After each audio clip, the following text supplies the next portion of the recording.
Rev up your engines!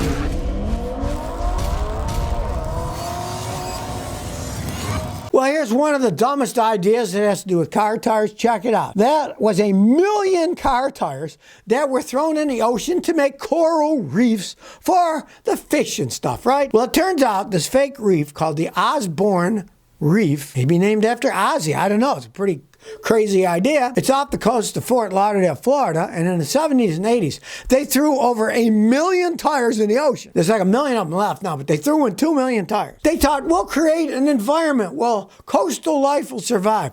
Well, it didn't work out too well. And of course, what did the morons do? They tied some of the tires together with nylon, but they used metal ties to hold them on. Now, let's put on our thinking caps, people. If you put metal in the ocean, which is full of what? Salt water, it's going to start rusting pretty fast. Well, guess what? It rusted, the tires started getting thrown all over the place, and the reefs were useless. And it turns out that these artificial Osborne reef that they made ended up destroying some of the regular coral reefs around when they swang around and fell on top of them. Now they got to clean the mess up. Now, back in the day, Goodyear Tire even christened this reef by dropping a golden tire from the Goodyear blimp into this thing. Well, it didn't turn out to be such a golden idea. Let's dump 2,000,000 tires in the ocean, man. That sounds like a great idea. In the past, they have sunk like old World War II ships and stuff deliberately. They took the fuel oil and everything.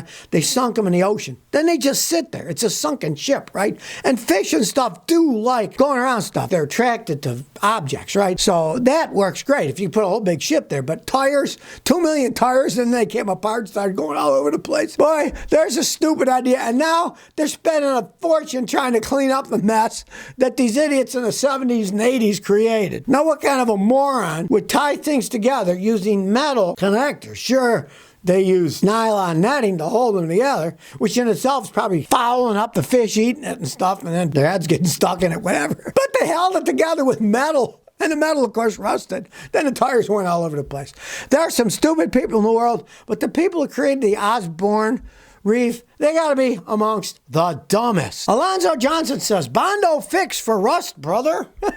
Well, you don't know much about cars, okay? If you have rust and you put Bondo over it, you are merely covering over the rust. And it rusts even faster inside because now it's sealed, and the water that gets in from the inside doesn't evaporate because it's sealed on the outside by Bondo, and it will also rot away. I'll give you a perfect example. I had a friend who was in Texas, right? And he drove down to Mexico, and I guess they bought a car, somebody in Mexico, and took it either to the ocean or they bought a car from Chicago and brought it down to Mexico, right? And he said he ran into this Mexican car in Mexico, and the whole side of the car fell off, and it was Bondo. And Bondo was just rust extravaganza. And then the Bondo fell off, and you could see where the rust pieces of it was in the Bondo, but the rest of the body underneath it where it fell off was just full of rust. You're only sealing rust, and it will actually rust faster.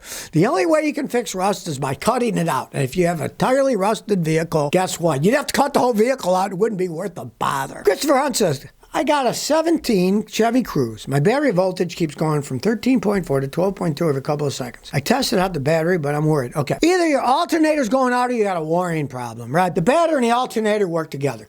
You should never be 12.2 volts while it's running. That means the alternator is not charging up.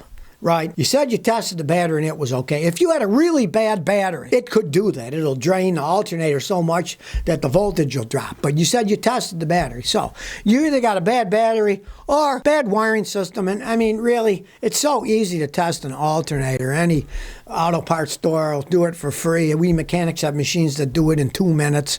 And then you'll know it's probably just the alternator. It should never go 12.2. AS1017205 says, Scotty, I'm currently working on an Alfa Romeo. I'm trying to release the electric parking brake to do brake service. My scan tool says I need an FCA account to unlock the security gateway module. Are there any bypasses? And that's why I tell people don't buy crappy Fiat Chrysler vehicles that are late model. Those scumbags lock the information so that the dealers can work on them, and they did have to allow it for mechanics like me. I have a scan tool that works on that. But even with me, the first time I used the scan tool, I plugged it in and it says, you need an account, blah, blah, blah, right? So I had to go online. I had to join this website, pay $50 a year, and then I would register the scan tools I have that work on the modern Chryslers and Fiats, right? And then now it works. But even to make matters more disgusting,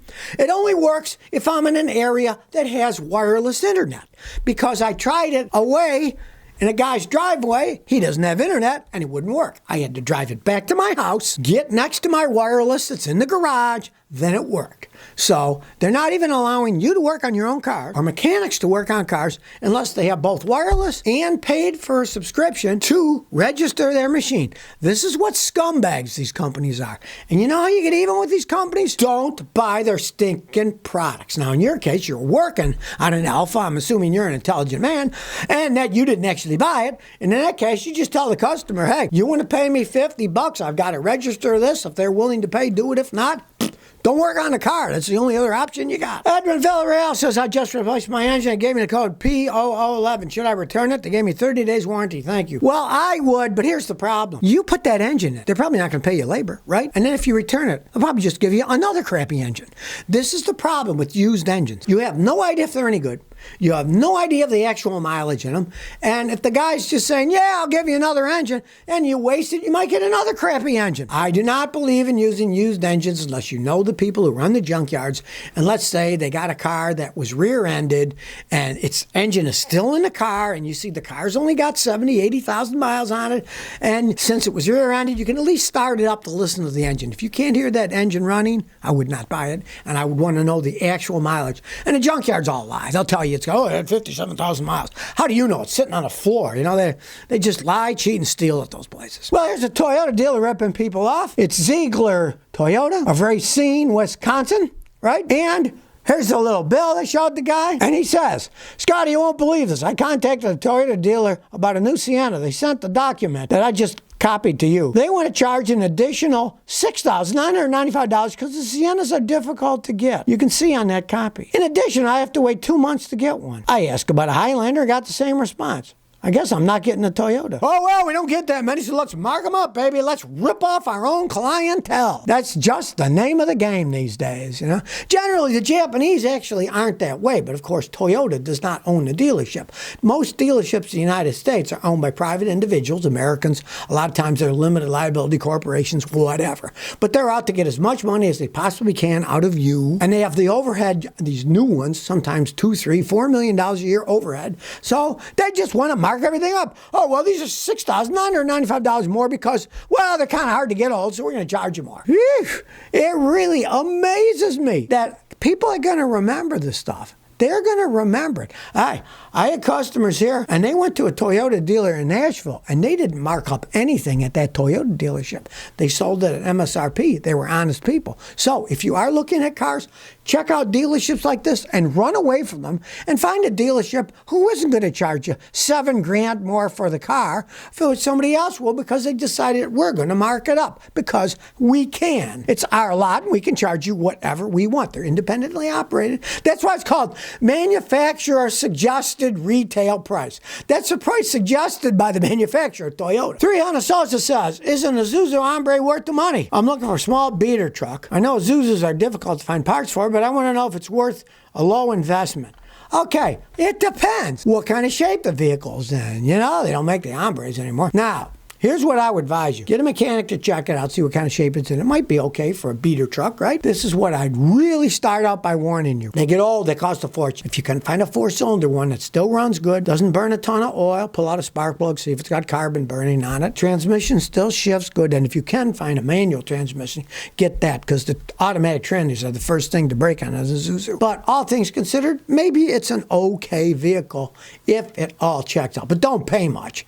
They're a cow to get parts for. we're in the United States. And if something big went, you might as well just junk the car. But if you're not paying much, it's going to be a knockaround truck. Who knows? It might last you a few years. Ernie Carrasco said, my car wouldn't start, so I took a sledgehammer to the starter because I was so mad. Now it starts. Should I buy a new one? Yeah, because it means it's wearing out. The starters have brushes, commutator brushes.